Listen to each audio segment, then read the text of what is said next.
Hi everyone and welcome back to another video. So if you want to add a real database, authentication, file storage and serverless APIs to your Lovable website, connecting it to Supabase is the most powerful setup in 2026.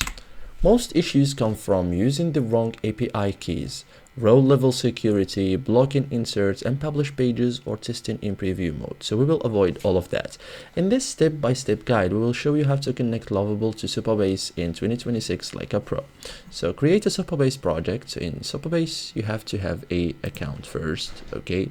You have to sign in to your account or log into your account. Click New Project after that, okay? Choose an organization, set project name, password, region, wait for provisioning, okay? So every integration starts with a project, okay? So now in Supabase, go to table editor, create a table, for example, leads, add columns, ID, emails, name, message, okay? Save the table, column names must match what you will send from Lovable, okay? So understand Supabase keys. So Supabase gives you two main keys, okay? Unknown public key, so use this for front end, respects RLS, recommended for forms, okay?